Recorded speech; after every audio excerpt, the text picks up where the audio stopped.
एक कथा आती है बड़ी सुंदर कि ठाकुर जी के अत्यंत समीप में रहने वाले 3 लोग हैं। पत्नियों में ठाकुर जी के सबसे ज्यादा समीप रहती है सत्यभामा। और सत्यभामा समीप क्यों रहती हैं?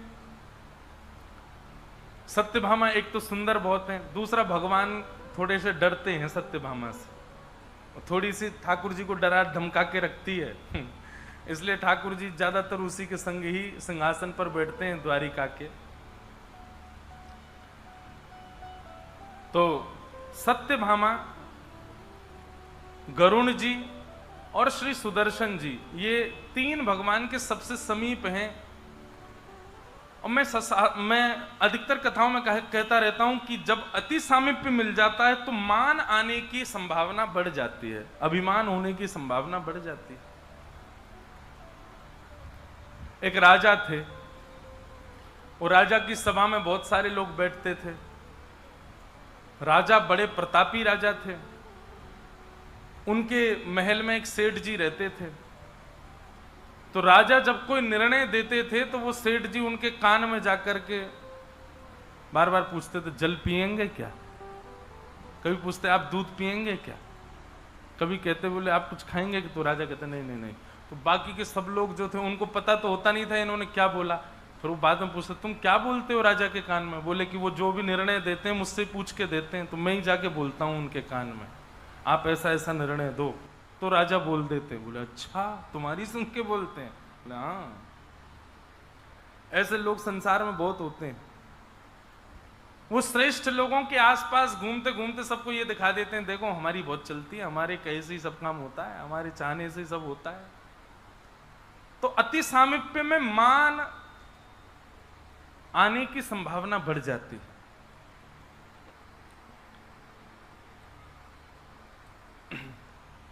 कथा आती है कि भगवान ने हनुमान जी को आमंत्रित किया कि हे श्री हनुमान जी महाराज, आप आइए, आकर के इन तीनों के मान को दूर कीजिए।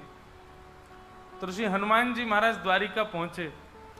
और द्वारिका में जाते सबसे पहले सबसे सुंदर वन जो द्वारिका का था उसको उजाड़ना प्रारंभ कर दिया।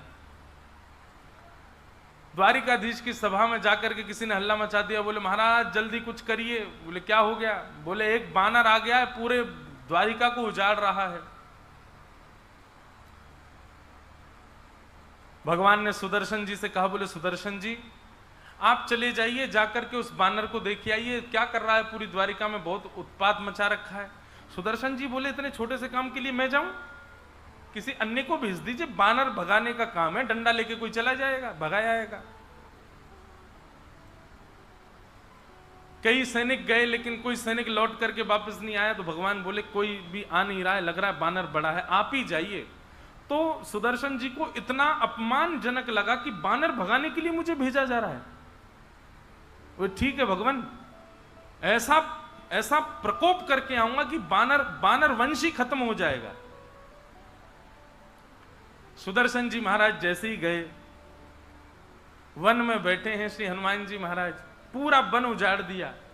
सुदर्शन जी ने जैसे ही आकर के हनुमान जी को देखा, जैसे ही उनके ऊपर आक्रमण करने लगे, हनुमान जी ने सुदर्शन जी को पकड़ा, अपनी कांख में दबा लिया और दबा करके बैठ गए। सुदर्शन जी की जीभ भी सब बाहर आ गई निकल करके, महाराज छोड़ा ही नहीं, कस के दबा लिया। शाम हो गई, सुदर्शन जी लौट करके नहीं आए। पूरी सभा में बड़ा चिंता का विषय होने लगा। भगवान बोले सुदर्शन जी इतना समय तो नहीं लगाते। आपको पता है दुनिया में सबसे तीव्र चलने वाली गति किसकी है? सुदर्शन जी की। श्री सुदर्शन जी महाराज और श्री गरुण जी महाराज ये मन की गति से भी तेज चलते हैं, ऐसा शास्त्रों में वर्णन है। सुदर्शन जी लौट करके नहीं आए। भगवान ने गरुण जी को बुलाया। 3 लोगों का मान दूर करना था, सुदर्शन जी का, गरुण जी का और सत्यभामा का। गरुण जी से कहा, बोले गरुण जी देख के तो आओ, तुम्हारे प्रिय मित्र सुदर्शन जी कहां रह गए? बोले नहीं आने वाले होंगे। बोले आए तो नहीं, बहुत देर हो गई, तुम जाओ। तो श्री गरुण जी महाराज को भी अपने ऊपर लज्जा हुई कि बताओ, मैं बानर को भगाने के लिए, सुदर्शन जी को ढूंढने के लिए मेरा प्रयोग किया जा रहा है, मैं गरुण, मेरा इतना प्रताप। कोई बात नहीं ठाकुर जी, मैं अभी जाता हूं, देख के आता हूं। गरुण जी महाराज जैसे ही गए, जाकर के वन में देखा महाराज, तो उन्होंने, हनुमान जी तो कांख में दबाए बैठे हैं सुदर्शन जी को। ये दृश्य देखते ही गरुड़ जी को विश्वास नहीं हुआ, बोले भगवान नारायण के सुदर्शन को कांख में दबा लिया, ये बानर तो नहीं हो सकता। भैया आप कौन हो? हनुमान जी मुस्कुरा गए, बोले आओ गरुड़ जी पधारो। गरुड़ जी महाराज समझ गए, बोले ओहो आप तो हनुमंत लाल हैं। अरे सुदर्शन भैया तुम पहचाने नहीं, हनुमान जी हैं ये तो। बोले मुझसे बात बाद में करना, पहले निकालो तो सही यहां से। गरुड़ जी बोले छोड़ दो, प्राण निकल जाएंगे। आंख ऊपर कर दी तो गरुड़ जी ने सुदर्शन जी को लिया, बेचारे हाथ पांव सब सूज गए उनके। गरुड़ जी महाराज बोले आप पधारे, भगवान आपकी प्रतीक्षा कर रहे हैं, आप जल्दी चलो। हनुमान जी बोले आप पहुंचिए, आपसे पहले पहुंच जाऊंगा मैं। गरुड़ जी बोले मेरी गति को चैलेंज? आप मन में सोचो भुवनेश्वर, तुरंत भुवनेश्वर सोचते, अगर आप भुवनेश्वर गए आपको तुरंत भुवनेश्वर दिख जाएगा, मन इतना तेज चलता है। पर मन की गति भी हल्की पड़ जाती है गरुड़ जी के आगे। हनुमान जी बोले आप पहुंचिए, आपसे पहले पहुंच जाऊंगा मैं। गरुड़ जी बोले मेरी गति को चैलेंज? मन की गति से तेज चलता हूं मैं। ठीक है हनुमान जी महाराज आप आइए, मैं सब व्यवस्था कर देता हूं वहां पर। हनुमान जी बोले ठीक है निकलो। गरुड़ जी जैसे ही निकले, क्षण भर से भी कम लगा उनको पहुंचने में, और जैसे ही द्वारिका में सुधर्मा सभा में पहुंचे तो क्या पाया, श्री हनुमान जी महाराज सामने बैठे हैं, करताल लेकर के कीर्तन कर रहे हैं ठाकुर जी के आगे। गरुड़ जी को आज पहली बार लगा कि मुझे आज तक लगता था मुझसे तेज कोई नहीं चलता, ये हनुमान जी क्या जी, मुझे लग ही नहीं रहा ये वही है। ऐसा लगता है दो रूप हैं, एक से वहां एक से यहां। लेकिन दौड़ के वहां गए तो वहां हनुमान जी थे ही नहीं, वही हनुमान जी वहां बैठे। गरुड़ जी आए तो गरुड़ जी को केला दिया, बोले लो पाओ, आप कह रहे थे हमारी व्यवस्था करोगे, हम आपसे पहले आ गए। गरुड़ जी महाराज बोले धन्य है। सुदर्शन जी का मान चला गया, गरुड़ जी का मान चला गया। भगवान ने गरुड़ जी से हनुमान जी ने गरुड़ जी से कहा कि ठाकुर जी को आप एक बार निवेदन कर दो, वो आ जाएं, दर्शन दे दें। सुनो एक बात कह देना। बोले क्या? अकेले नहीं आए ठाकुर जी? बोले हाँ रुक्मणी जी के साथ में आएंगे। बोले नहीं नहीं रुक्मणी नहीं, ठाकुर जी से कहो हमारी सिया जी के साथ में आए, सीता जी के साथ में आके विराजे। देखो कृष्ण तो राम जी ही हैं, राम जी कृष्ण के रूप में आए हैं, पर हमारी जानकी जी के साथ में आएंगे तो ही मैं प्रणाम करूंगा, नहीं तो मैं प्रणाम नहीं करूंगा, मैं देखूंगा ही नहीं। ठाकुर जी को जाके बोल दो जानकी जी के साथ में आऊं। गरुड़ जी ने भीतर जाकर के उद्घोषणा करी, बोले हनुमान जी आए हैं। हनुमान जी का नाम सुनते ही 16,100 पत्नियां खड़ी हो गई, आहा जय हो हनुमान जी पधारे हैं। गरुड़ जी बोले लेकिन उन्होंने कहा है कि ठाकुर जी से कह दो सीता जी के साथ पधारे। सब पत्नियां कहने लगी अब सीता जी कहां से आएंगी? भगवान कृष्ण बोले आप 16,108 में जो सबसे सुंदर है उसको हम थोड़ा बहुत श्रृंगार का भाव बता देंगे, वो अपना श्रृंगार कर ले तो शायद हनुमान जी को सीता जी का भाव लगे और वो प्रणाम कर ले।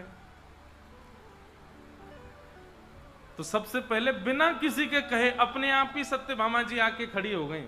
बोले कि ये तो कहने वाली बात नहीं है, सबसे सुंदर मैं ही हूं, मैं ही अपना श्रृंगार कर लेती हूं।